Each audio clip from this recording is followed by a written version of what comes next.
जो हम बात कर रहे होते हैं ना जब भी स्पोर्ट्स की, अब तो रुझान शुक्र है बदलता जा रहा है और चीज़ें बेहतरी की तरफ जा रही हैं कि ख़वातीन भी इस मैदान में आगे आ रही हैं, कोई भी स्पोर्ट्स हो किसी भी किस्म का, चाहे अब क्रिकेट। अच्छा, पाकिस्तानियों की जब बात की जाए ना, कौन सा स्पोर्ट्स जब बात होती है तो नेशनल खेल तो हॉकी है, लेकिन माइंड में एक चीज़ आ रही होती है क्रिकेट और अब तो वर्ल्ड कप फीवर भी है। लेकिन उसके साथ साथ हमें ये नहीं भूलना चाहिए कि और बहुत से खेल हैं जिसमें पाकिस्तानी अपना नाम कमा रहे हैं और पाकिस्तान का नाम रोशन करें, जिस तरह के वॉलीबॉल। बिल्कुल, जब बात वॉलीबॉल की है, हम बात करते हैं पाकिस्तानी लड़कियों की, खवातीन की, कि उनके लिए क्या मौके हैं। वॉलीबॉल ज़ाहिर एक ऐसी गेम जिसमें हमने खवातीन को कम देखा, उसमें ज़्यादा मसाइल इंफ्रास्ट्रक्चर के भी हैं, हमारे कुछ लॉजिस्टिक इश्यूज भी हैं, इसके साथ हमारे पास नहीं होते और सबसे पहले तो हम एम्पावर नहीं कर पा रहे होते, सपोर्ट नहीं कर पाते। माइंडसेट चेंज करने की भी बड़ी जरूरत है कि एक लड़की जो है वॉलीबॉल भी खेल सकती है। तो एम्पावर स्पोर्ट्स अकेडमी किस तरीके से ये पाकिस्तान में वॉलीबॉल को फरोग दे रही है, हमने चंद हफ्ते पहले इस पर सेगमेंट किया था, लेकिन अब एक इवेंट होने वाला है इन इस्लामाबाद जनवरी 2024 में, और उस इवेंट की क्या तैयारियां हैं, क्योंकि ये एक इंटरनेशनल इवेंट होने वाला है। इसमें पाकिस्तान की टीम तो है ही है, लेकिन हम इसको ज़्यादा होस्ट कर रहे हैं और इसमें बहुत से और मुल्कों की टीम्स आएंगी। कैसे यहाँ तक पहुँच पाएंगे, कितना खूबसूरत ये मेला सजने वाला है वॉलीबॉल के मैदान में, इस पर बात करते हैं। एम्पावर स्पोर्ट्स अकेडमी से जुड़े बहुत से लोग आज हमारे साथ मौजूद हैं। हमें ज्वाइन कर रही हैं अलीशा जुनैद, और इसके साथ साथ हमें जरलीना ने भी ज्वाइन किया है, और इसके साथ मार्क बर्नार्ड ने 10 साल का आपका एक्सपीरियंस है जी, नेशनल वुमेन वॉलीबॉल पैक 12 कोच, इसके साथ ओलंपिक प्रिपरेशन आपने करवाई है। Welcome to the show all of you जी, how are you doing today? Mark, starting from you. Fantastic, it's great to be here. How long have you been here? Just about 10 days so far. And I arrived in Karachi. So how's Pakistan treating you so far? Fabulously. It's been a wonderful, it's the first time I've been here, and it's just been the most warm welcome that I've had, I think, anywhere I've ever been. ज़बरदस्त जी। और अलीशा जुनैद जो हैं academy की सदर भी हैं और national volleyball player भी हैं। अलीशा कैलिफोर्निया से हैं, and how are you preparing for this event? Yeah, so we're doing a lot of preparation right now. It's going to be a really big event, and it's going to be the first time the women's national volleyball team is bringing teams from other countries to come play. So right now we're really working on getting funding, because that's, I guess, our biggest issue in working with everything is really getting funding to make these events happen. So we're bringing in teams from all over. We're bringing some from the US, some from China. We're sending out invitations to other countries in South Asia to bring their national teams. But right now our biggest preparation is just organizing the tournament, finding out how many teams, getting funding so we can really make this an enjoyable event where people will want to come watch and celebrate with us. Everyone will come inshallah. और जरलीना, ये तो हमने बात की, लेकिन अलीशा से अब अगर हम पूछें, अलीशा से बात की, सर जरलीना आप यहाँ से देख रही हैं इसको सारा जो लॉजिस्टिक है, कैसे आपने सपोर्ट करना है इस सारे माहौल को, तो I would like you to elaborate. How are you, participating in this event? How are you making it happen? Sure. So obviously I wasn't involved at first, but after seeing Alicia and all the work she's done, I was really, really impressed. And I do think that women's sports should be celebrated in Pakistan as well. So I decided to do my part. Obviously Alicia lives in California, so I think it's nice for her to have someone over here to handle things here. In preparation for the event, we've been giving balls and equipment and things like that, distributing things, planning things such as that.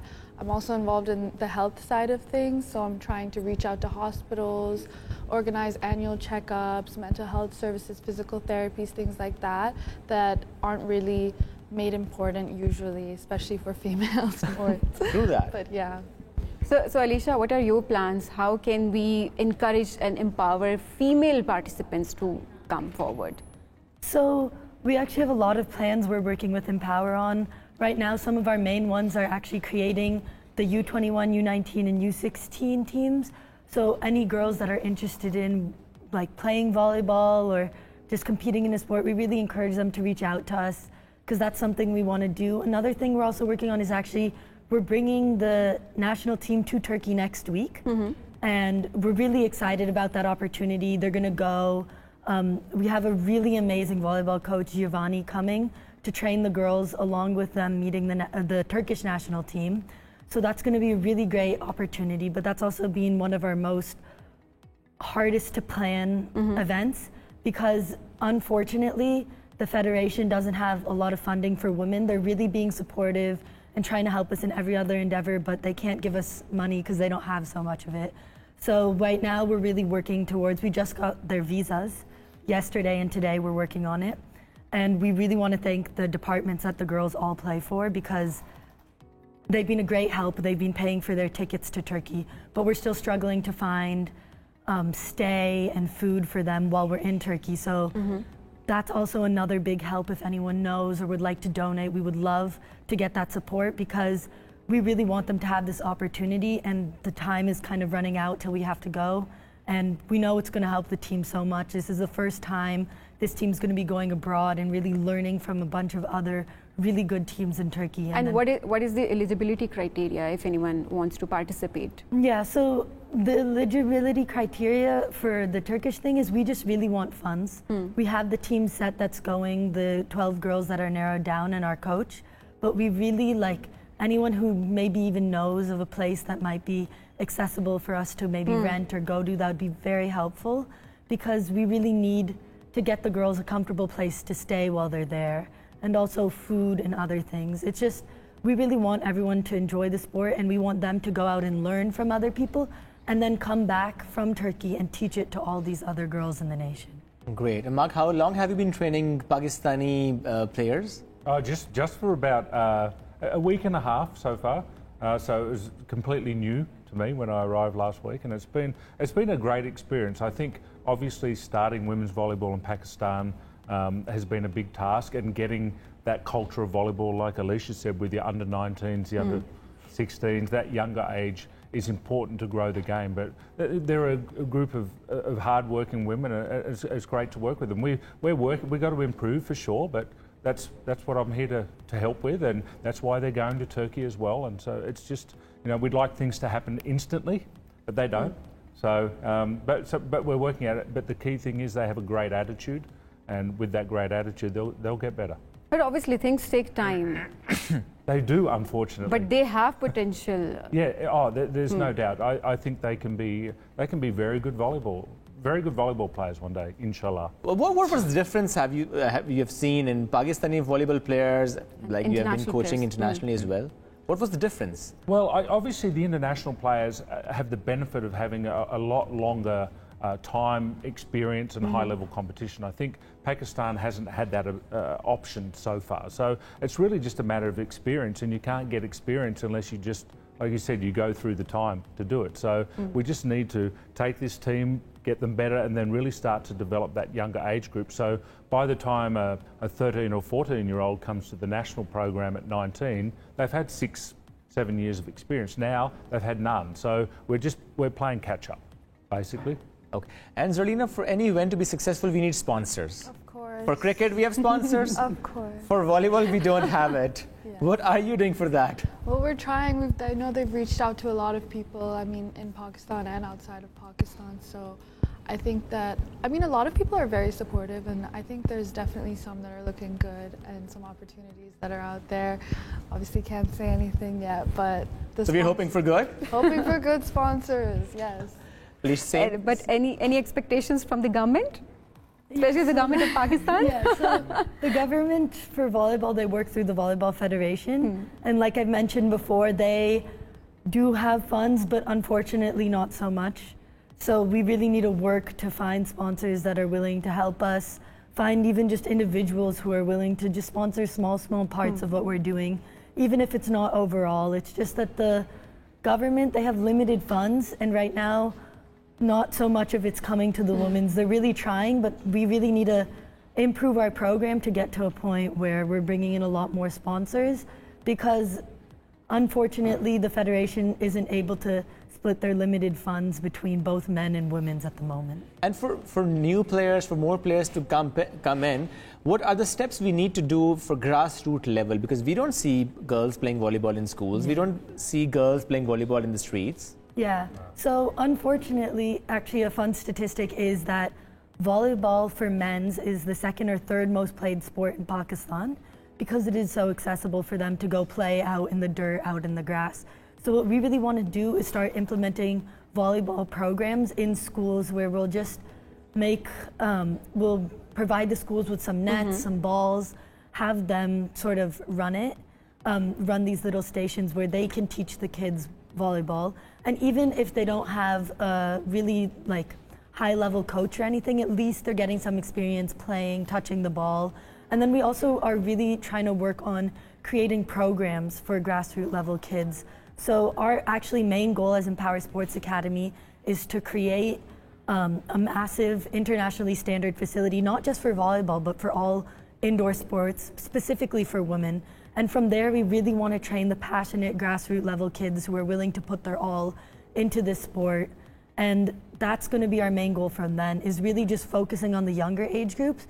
But for now, we're just working on implementing small little programs into schools where we can send them videos on how to play the basics of volleyball, what they can do to really pick up the sport, and then just spreading it abroad, like having people take a ball, touch it, play with each other. Even if they don't know the rules as much, it's still a really fun sport. Even if they're not heighted? Even if they're not heighted. Because we see if you have height, you are a good volleyball player, isn't it, Mark? Well, is it just one factor? It's one factor. It helps, and certainly if you're smaller, you just need to jump higher. You know, so you can make up for that. There's been some very successful teams that aren't big, but you can't teach height. You know, you've got it or you don't have it. So it's definitely an advantage, but you know, smaller players can be faster, quicker. So you know, you can sometimes bridge that gap. Yeah. And Alicia, what do you like most about playing volleyball as a female? As a female, volleyball, women's volleyball and men's volleyball are very different sports. In women's volleyball, it's a lot more technical, it's a lot more logical. There's a lot of things to think about. Men's volleyball is a little more just hit the ball as hard as you can. But it's still a fun sport to watch. But what I really like about it is, one, it gives me a community of people. I meet a lot of new people, especially in Pakistan and even back home, that you can connect with. Second, it's a very technical sport that you can play really well, really develop. And there's a lot of thinking to it. There's so much strategy that you have to learn and play with. And there's so many aspects to the game. There's a lot of depth, and it's just really fun. So. And what cities have you seen where we can say volleyball is much easier for female, but it's difficult for female in few other cities? What have you seen in Pakistan? Yeah, so I don't think it's particularly in any place easier or it's harder. Nationwide, it's same thing. It's nationwide, kind of the same levels. It starts becoming harder when there's less facilities. Okay. But what I've noticed in Pakistan, there really is very, very limited facilities throughout. It's not just one place has less or another has less. I think the biggest thing is just really teaching the sport kind of correctly, having people who really understand the sport, teaching the basics. Because once you learn the basics, the rest of volleyball becomes a lot more easy to understand and easy to develop in yourself. So is it just the logistics support? Is it just the infrastructure? Or you think that there are a few other factors as well, the hindrances as well, from the family, from the society, from all around? There is a couple other hindrances. I feel like one of what we've noticed is even going to smaller villages instead of big cities, families will let their girls play, but they want a safe space, which is what we want to create by making small facilities everywhere. So it's enclosed, women are on their own, it's a little more safe from other people. Because what we've noticed is everyone wants their kids to go out and play sports, but you have to be safe while doing it. Yes. And unfortunately, sometimes some places aren't as safe for women to just go out and play on the street. But what we have noticed, fortunately, is even on the national team, everyone's families, parents, fathers, everyone's super supportive of them playing. So luckily the culture here is such that people want to play, they just don't really have the opportunities and the places to play. So there is no hindrance. They don't have resources. Zalina, Resources. you want to add on this, that the hindrances we are facing in Pakistan, we are now overcoming those hindrances? And also I would like you to give a small message to all the women who are watching this show right now. Who want to play volleyball? Yeah. I think a big thing in this country is definitely safety, especially like everyone wants their sisters to be safe, their mothers to be safe, their wives, their daughters. Everyone wants like the females in their life to be safe in Pakistan. And I think it's a common misconception that it isn't safe for women, but it actually is. And with all the facilities and everything, it's definitely very safe. And I'm glad to hear that they're all all the families are really supportive and everything. I think if you're a woman in Pakistan and you want to play, I think you should definitely reach out to Empower. I think that would be great. They're always looking for people to reach out, so that'd be lovely. Or just honestly get out there, see what you can do, see like who you can contact. I know it's hard to find places and people that'll give you those opportunities, but they do exist, so definitely try your best. Mark, your message to our audience, especially to the females who Volleyball wish players. to play volleyball but they don't have the resources. I think culturally, I don't understand culturally here, but certainly that opportunity to get out and just play. It doesn't have to be volleyball, but to get out and run Any other around, game. throw a ball, catch a ball, just do those type of things, to find opportunities to do that. And then once they play volleyball, they will fall in love with volleyball. It's just one of those sports. It's a great sport. And, things are changing, as you probably well know. And, we're starting to see a greater participation. And you have a huge country here. It's the 5th biggest in the world. Yes. Imagine if you could tap the female population into, volleyball and then basketball and other sports like that. Pakistan could do some amazing And we will. And you will. Inshallah. You will, yeah. That's the Alicia, spirit. Zarlina, Mark, thank you so much. All the best for the event going to happen in January next year.